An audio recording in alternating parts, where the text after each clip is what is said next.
মাননীয়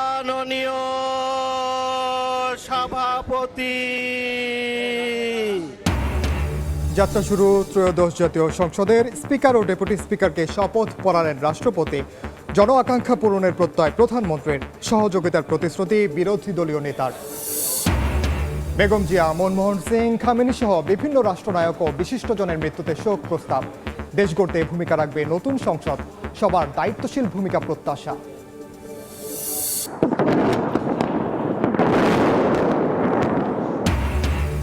ইরান লেবাননে ব্যাপক হামলা, শতাধিক রকেট ছুড়ল হিজবুল্লাহ। তেহরানের প্রতিরক্ষা ধ্বংসের দাবি ট্রাম্পের। নিশ্চয়তা পেলে যুদ্ধবন্ধের ইঙ্গিত পেজেশকিয়ানের। এবং পাম্পে পাম্পে গাড়ির দীর্ঘ সারি, রেশনিংয়ে পূরণ হচ্ছে না চাহিদা। কারখানা ও নৌপথে পণ্য পরিবহনে আলাদা বরাদ্দ চেয়ে চিঠি। জ্বালানিবাহী জাহাজের নিরাপত্তায় নৌবাহিনী।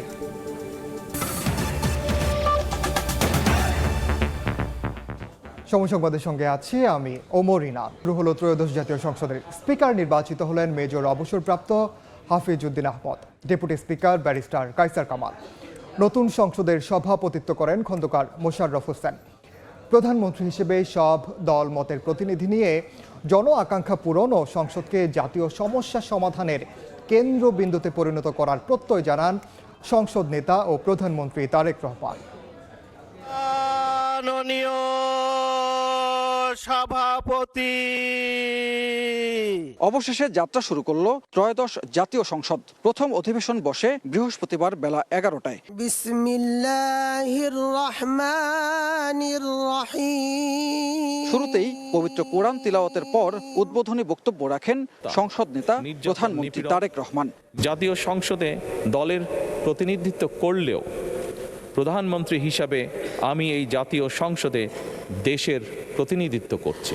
দল, মত, ধর্ম, বর্ণ নির্বিশেষে দেশের জনগণের প্রতিনিধিত্ব করছি। আমার রাজনীতি দেশ এবং জনগণের স্বার্থ রক্ষা করার রাজনীতি। এই মহান জাতীয় সংসদে সকল দলের নির্বাচিত প্রতিজন সংসদ সদস্যের সমর্থন এবং সহযোগিতা আশা করছি। আমাদের দল কিংবা মত কিংবা কর্মসূচি ভিন্ন হতে পারে, কিন্তু তাবেদার মুক্ত, ফ্যাসিবাদ মুক্ত একটি স্বাধীন, সার্বভৌম, নিরাপদ, স্বনির্ভর বাংলাদেশ প্রতিষ্ঠায় আমাদের মধ্যে কোনো বিরোধ থাকতে পারে না, বিরোধ নেই। জাতীয় সংসদকে জাতীয় কর্মকাণ্ডের কেন্দ্রবিন্দু না করে বিতাড়িত ফ্যাসিস্ট সরকার জাতীয় সংসদকে অকার্যকর করে ফেলেছিল। আমরা এই মহান জাতীয় সংসদকে সকল যুক্তি, তর্ক আর জাতীয় সমস্যা সমাধানের কেন্দ্রবিন্দুতে পরিণত করতে চাই। প্রায় 10 মিনিটের বক্তব্যে প্রধানমন্ত্রী বিগত 1.5 দশকের রাজনৈতিক অচলায়তন, বর্তমান প্রেক্ষাপট ও ভবিষ্যতের দিক নির্দেশনা তুলে ধরেন। বলেন, প্রধানমন্ত্রী হিসেবে দেশ, জনগণ ও সব দল মতের প্রতিনিধিত্বের মাধ্যমে জাতীয় সংসদকে জাতীয় সমস্যা সমাধানের কেন্দ্রবিন্দুতে পরিণত করা হবে। ত্রয়োদশ জাতীয় সংসদে সভাপতিত্ব করার জন্য জনাব ডক্টর খন্দকার মোশাররফ হোসেনের নাম প্রস্তাব করছি। গত সংসদের স্পিকার ও ডেপুটি স্পিকার না থাকায় 1973 সালের দৃষ্টান্ত টেনে চলতি সংসদের সভাপতিত্বের জন্য ডক্টর খন্দকার মোশাররফ হোসেনের নাম প্রস্তাব করেন প্রধানমন্ত্রী। সিদ্ধান্তের প্রতি আবারও প্রশংসা করে এবং মাননীয় সভাপতি, ওনার বাড়ি কুমিল্লা, আমার বাড়িও বোধহয় তার কাছাকাছি, সেই জন্য I have a special affiliation ওনার সাথে আছে। এই প্রস্তাবে সমর্থন দেন সংসদের বিরোধী দলীয় উপনেতা।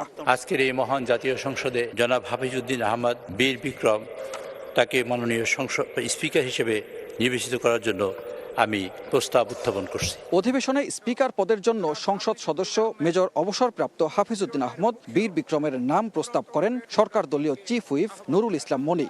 সমর্থন করেন খুলনা 3 এর সংসদ সদস্য রকিবুল ইসলাম। সংসদ সদস্যদের কণ্ঠভোটে নির্বাচিত হন তিনি। যারা এই প্রস্তাবের পক্ষে আছেন তারা হ্যাঁ বলুন।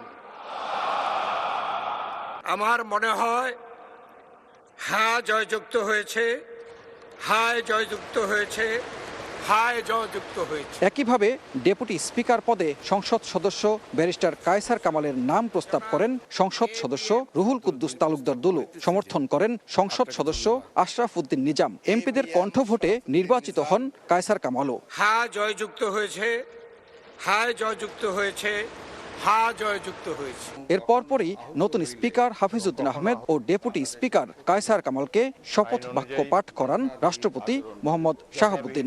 আনুগত্য পোষণ করিব। এদিকে মন্ত্রী হিসেবে টাঙ্গাইল ৮ আসনের এমপি আহমেদ আজম খানকে শপথ পড়ান রাষ্ট্রপতি। ও নিরাপত্তা বিধান করিব।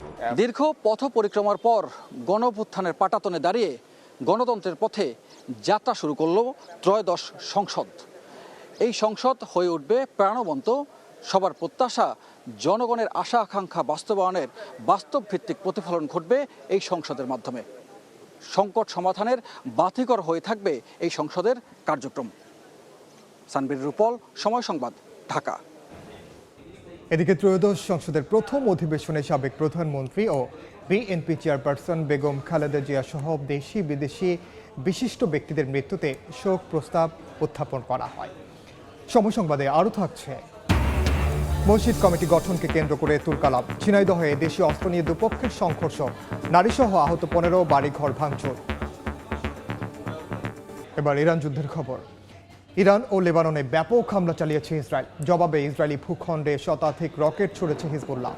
হাইফা, পশ্চিম তীর ও জেরুজালেম লক্ষ্য করে আইআরজিসিও ক্ষেপণাস্ত্র হামলা চালিয়েছে। এতে ইসরায়েলের ক্ষয়ক্ষতির খবর পাওয়া গেছে। আগ্রাসনের জবাবে ওমান, বাহরাইন, সংযুক্ত আরব আমিরাত লক্ষ্য করে হামলা চালিয়েছে ইরান।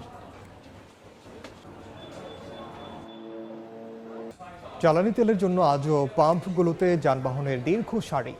সকাল থেকে রাজধানীর বিভিন্ন পাম্পে ঘন্টার পর ঘন্টা অপেক্ষা করে জ্বালানি কিনতে হচ্ছে চালকদের। তাদের অভিযোগ, অধিকাংশ পাম্পে বিক্রি বন্ধ থাকায় কিছু পাম্পে দীর্ঘ সারিতে অপেক্ষা করতে হচ্ছে বেশি।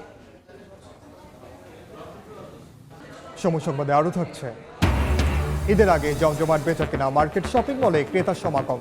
পছন্দের পোশাকের জন্য ঘুরছেন দোকানে দোকানে, জুতা কিনতেও বাড়ছে ভিড়। জমে উঠেছে ঈদ কেনাকাটার সবশেষ খবর জানাবেন সহকর্মী জিন্নাতারা যশোয়া। যাচ্ছি তার কাছে।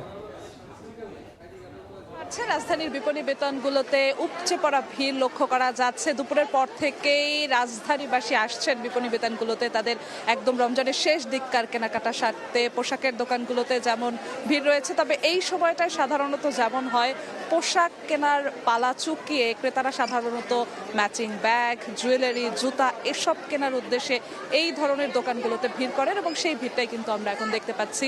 ব্যাগের দোকানেও ভিড় রয়েছে, জুয়েলারির দোকান, কসমেটিক্স দোকানগুলোতেও এখন প্রচুর ভিড় রয়েছে এবং ক্রেতারা বলছেন যে তারা একদম পোশাক কেনার শেষ সময় ম্যাচিং করে আনুষঙ্গিক এসব জিনিস কিনতে তারা দোকানে আসছেন এবং তারা বলছেন যে পণ্যের মান এবং দাম নিয়ে মিশ্র প্রতিক্রিয়া তারা দেখাচ্ছেন। কেউ বলছেন যে মান ঠিক আছে, দাম অনুযায়ী স্বাদ এবং সাধ্যের মধ্যে তারা কিনতে পারছেন। কেউ বলছেন যে সব সময় ঈদ উপলক্ষে বিক্রেতারা কিছুটা দাম বৃদ্ধি করে থাকেন, সেই অভিযোগ এবারও কিছুটা রয়েছে এবং বিশেষ করে শিশুদের জন্য বিভিন্ন ডিজাইনিং এবং ফ্যাশনেবল ব্যাগ কিনছেন তাদের বাবা মায়েরা এবং বড়রাও কিনছেন। ব্যাগের ক্ষেত্রে যদি বলি, হ্যান্ড পার্স তারা কিনছেন, জুয়েলারির ক্ষেত্রে ইয়াররিং কিনছেন কিংবা লকেট কিনছেন, চুড়ি কিনছেন।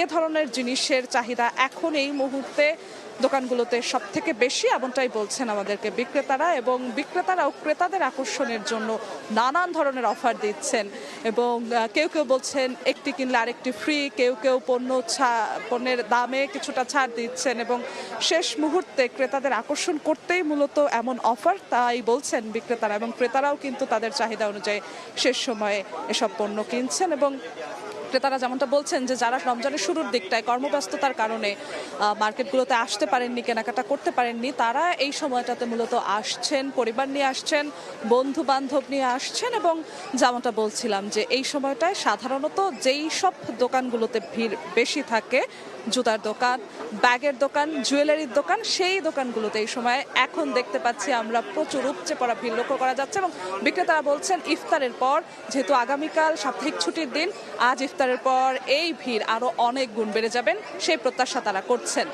এখন পর্যন্ত রাজধানীবাসীর ঈদ কেনাকাটার এই ছিল আমার কাছে সর্বশেষ। রাজধানীর এলিফ্যান্ট রোড থেকে ঈদ কেনাকাটার খবর জানাচ্ছিলেন জিন্নাতারা যশোয়া। দেখছেন সময় সংবাদ। ত্রয়োদশ জাতীয় সংসদেরও প্রথম অধিবেশন চলছে, সরাসরি যাচ্ছে সেখানে।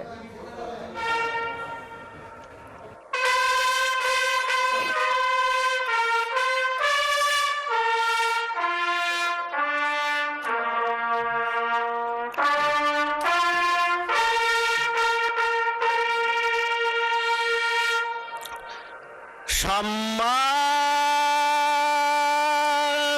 সদস্য বৃন্দ, মহামান্য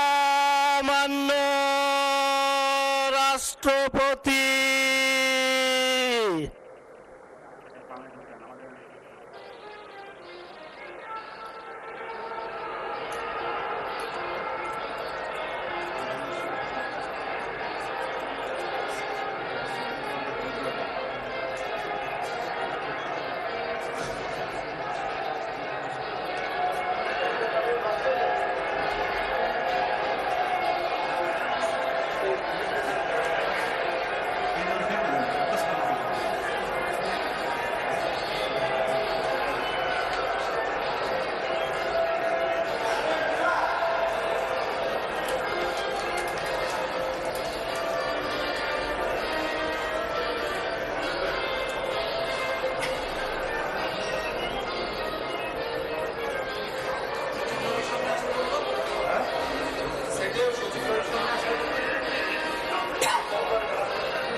মাননীয় সদস্যবৃন্দ,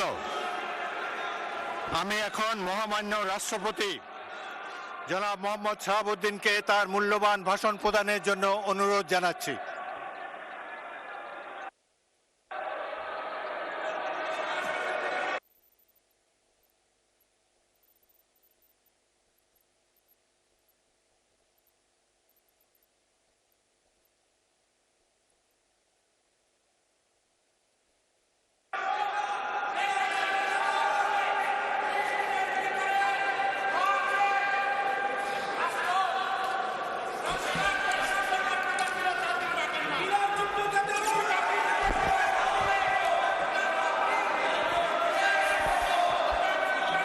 মাননীয় সদস্যবৃন্দ, সংসদের শৃঙ্খলা রক্ষা করুন।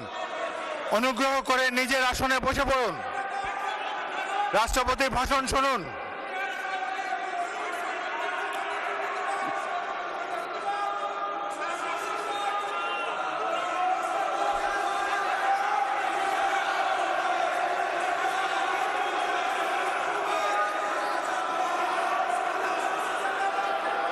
বিসমিল্লাহির রহমানির রহিম। সম্মানিত সংসদ নেতা ও প্রধানমন্ত্রী,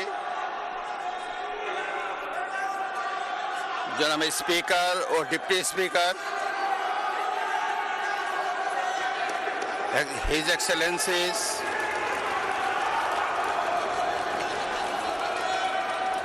সম্মানিত সংসদ সদস্যবৃন্দ,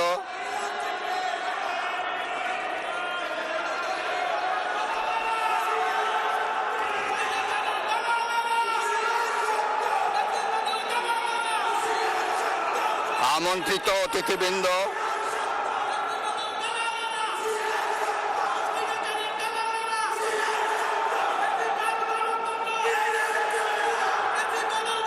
প্রিন্ট এবং ইলেকট্রনিক মিডিয়ার সম্মানিত সাংবাদিকবৃন্দ, আপনাদের সবাইকে জানাই আন্তরিক অভিনন্দন ও শুভেচ্ছা।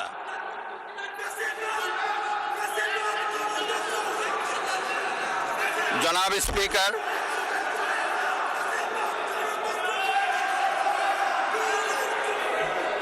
ত্রয়োদশ জাতীয় সংসদের এই উদ্বোধনী অধিবেশনে বাংলাদেশের ইতিহাসের এক ঐতিহাসিক মুহূর্ত। হাজারো শহীদের রক্তের সিঁড়ি বেয়ে দীর্ঘ ১.৫ দশকের ফ্যাসিবাদী শাসনের অবসানের পর একটি শান্তিপূর্ণ, অবাধ, সুষ্ঠু ও নিরপেক্ষ নির্বাচনের মাধ্যমে নির্বাচিত প্রতিনিধিদের নিয়ে এই মহান জাতীয় সংসদের যাত্রা শুরু হয়েছে। ত্রয়োদশ জাতীয় সংসদ নির্বাচনে অংশগ্রহণকারী সকল রাজনৈতিক দল এবং এই নির্বাচন আয়োজনের সঙ্গে সংশ্লিষ্ট সকলের প্রতি আন্তরিক অভিনন্দন।